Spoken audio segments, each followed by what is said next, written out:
Alright, we're at the stage here where we're going to put these LED panel LEDs into these holes right here.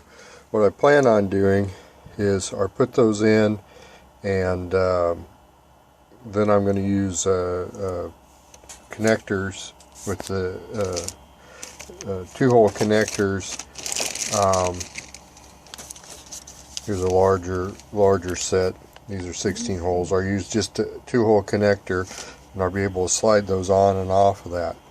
So these are pretty basic LEDs. So what I'm going to do is I'm going to mark the long side, the anode side, with an orange marking pen, and then cut those off to the correct length and slide them in. Then that way I know which side to put the connector on.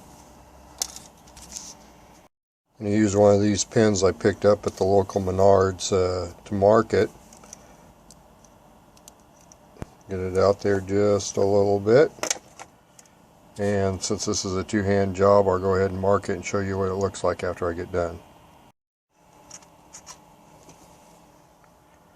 Okay, here's what they look like after they've been marked. I'll go ahead and clip the leads to the proper length and push them into the front of the front panel. Okay, I have the LEDs all placed in the front panel. Boy, they really pushed in there real tight, so I hope I don't have to bring them out. And then hopefully you can see here, I set all the anodes pointing in the same direction, and this is how my connector will just slide on there like that. So these will go to a circuit board that I have a connector on with the drop down resistor so that they're light, and then below there you can see the momentary push button wires that I have to wire up.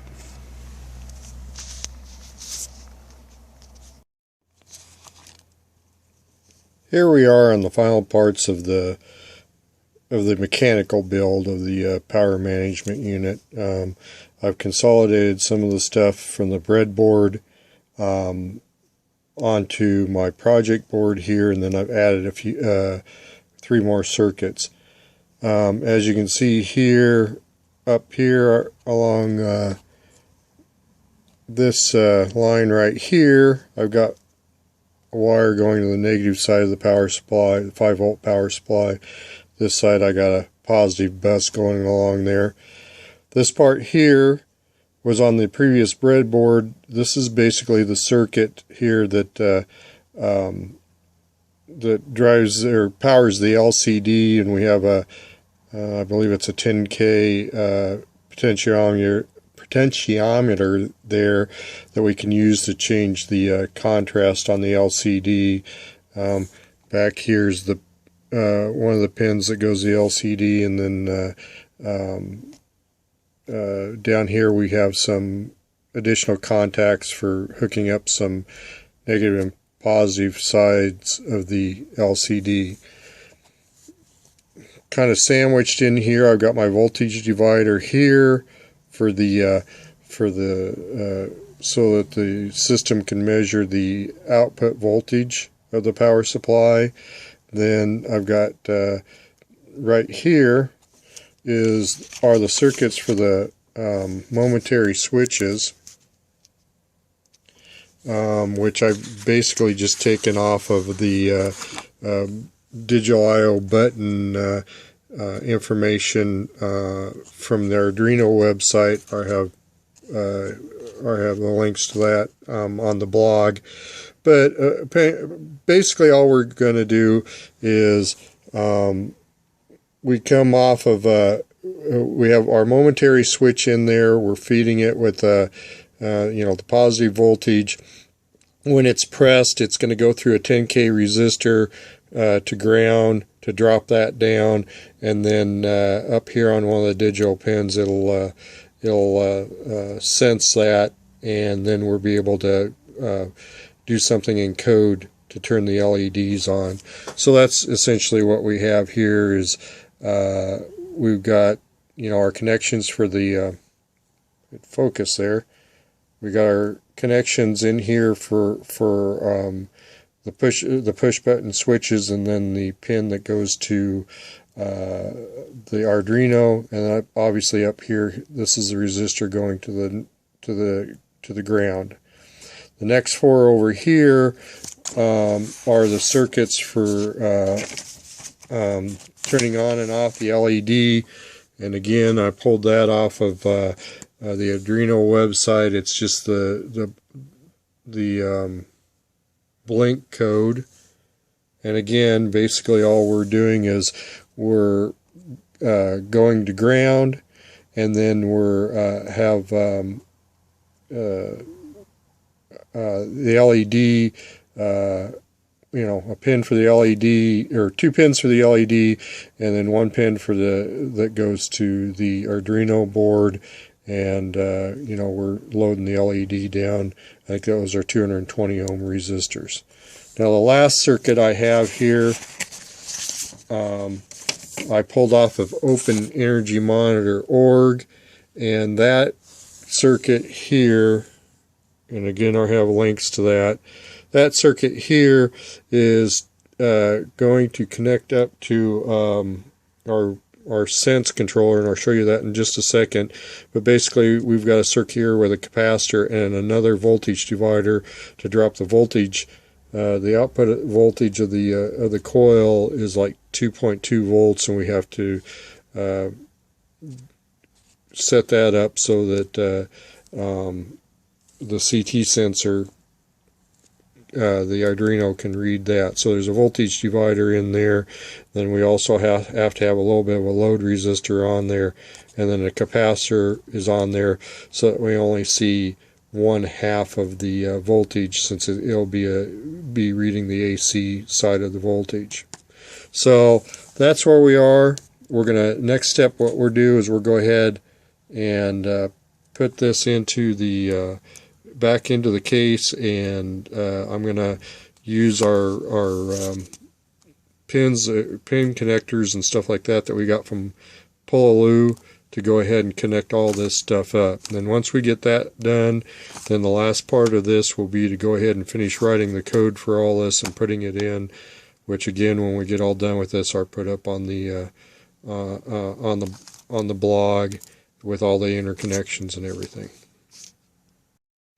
Here I have the wiring harnesses all put on my switches, or put the connector housings on the ends of them when I make sure where everything's going to be plugged into. Makes it a little bit easier tying it all together like that.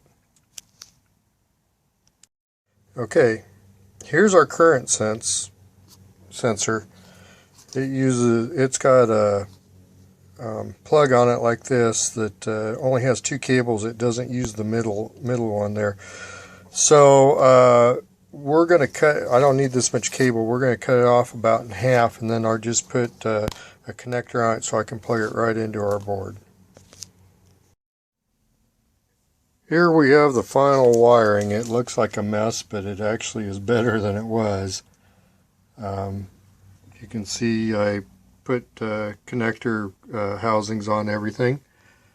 I have that over the live wire, the current sense, and I've tied some of the wires together and made kind of a semi-wiring harness on it. So the next step is to finish up the programming. I'll start on LED indicators and the buttons first, and then I'll do the current sense. Things were going along pretty good. Then I found out this voltage divider network here. When I moved it over from the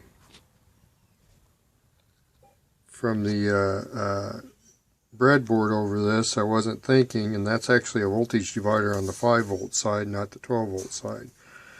So I'm going to have to take a couple of these resistors out, put them out here, and then hook them up to the 12-volt side. So I'll do that, put it back in, we'll see what happens.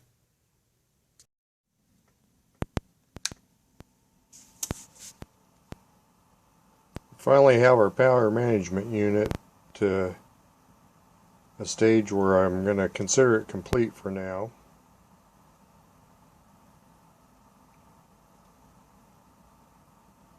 I have the display reading fairly accurately. We've got our 4 push button switches on the front of it set up so with the momentary switches, so you can shut the ports off, turn them back on.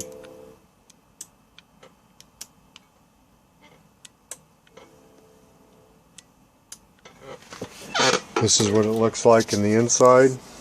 Kind of a mess of wires, but I've got it all wired up, and I kind of have a halfway decent makeshift wiring harness set up. You can see the relay board down there. It's got LEDs on it too, so that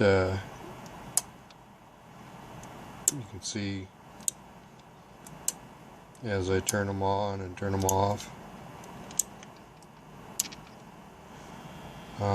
Right there's the 5-volt power supply, and underneath those wires are the voltage divider networks and the resistors for the push buttons and LEDs, and then there's the Ethernet card, Ethernet shield on top of the Arduino. So we have that done. I'm going to clean up the wiring diagram, and I'll get that up on the blog here in a few days, and then I'll also have the code up in a few days. Okay, here's the web page unit on this. As you can see, when I have it hooked up, it shows me the same information that's shown on the LCD screen. I click on these, I can shut off each port and turn them back on.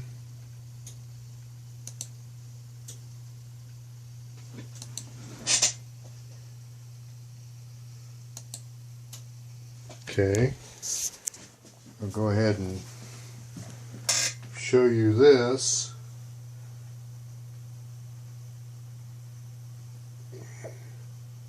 I'm remotely turning off the ports.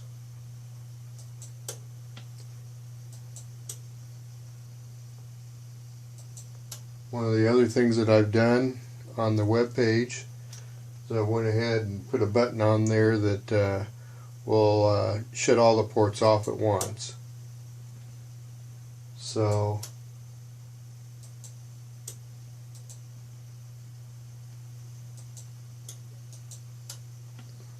that's about all where we're at. I think I'm going to stop working on this project for now. Later on I'll probably add some decals to it, and the other thing that I need to do on the programming is right now the IP address is hard coded into the